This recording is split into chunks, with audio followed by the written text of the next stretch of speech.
Hey there guys, I wanted to make a really quick video for you today for those of you that are like me and have struggle focusing on one thing and have a bit of anxiety almost about the future or just jump from thing to thing.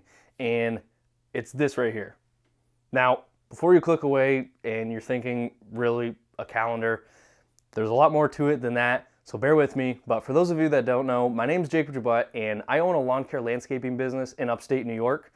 And I've been in business 4 years. The first 3 years, we've doubled every year. In this past year, we were just shy of doubling, for those of you that care.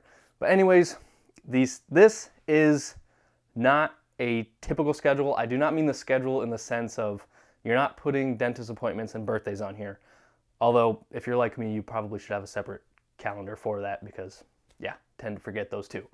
But this this schedule should consist of just your large tasks that you want to complete. And what I did to get this schedule with all of these different tasks and objectives on here is I actually started with my end goal. Everyone's end goal is going to look different, but think about the further you can go out, the better. The further you go out, the more ease of mind you're going to have, less anxiety about the future. But go out as far as you can, and what is it that you want? If you're a business owner, why did you start this business? What is your end goal? Is it to reach a certain dollar amount every year? Is it to reach a certain number of locations? What is it that you want? Pick that goal and pick a realistic timeline to reach that goal.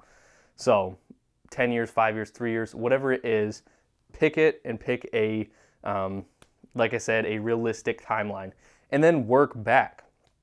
So if your goal is to make $1 million a year, what is that going to take? I mean, you're going to have to, so $1 million a year, and just to note, make your goals very specific. Give it a numerical amount. You want something that you can, that's quantitative, something that you can measure.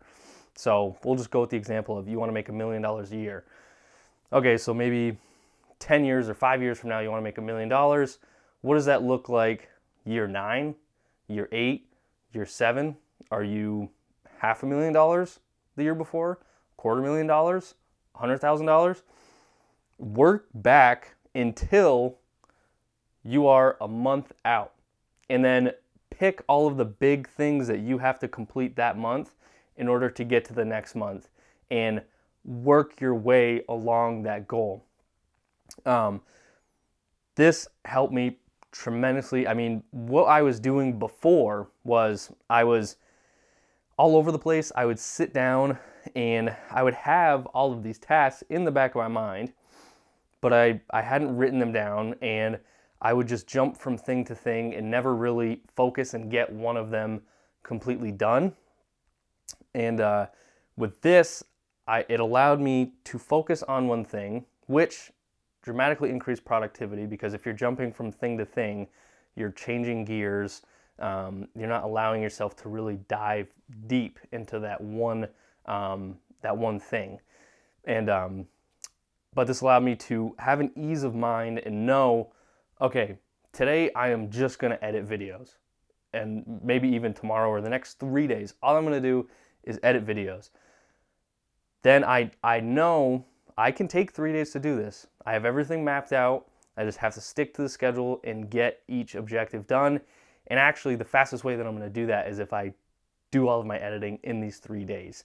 So that has worked tremendously for me. I'm going to try and keep this video short, but that's what it is. Pick your end goal, reverse engineer. I went with a month. Do what works for you. Maybe mapping out 3 months in advance will work.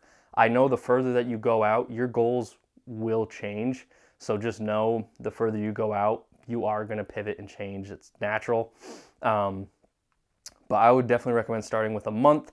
Things don't really tend to change very much within a month. And it's going to give you that ease of mind and that laser focus to really focus on the most important things. And you'll notice a dramatic increase in productivity, unless you're not like me and you already focus very highly. Even if you are very focused and you don't have it mapped out, you're going to be way behind the guy that has a hard time focusing but has everything mapped out.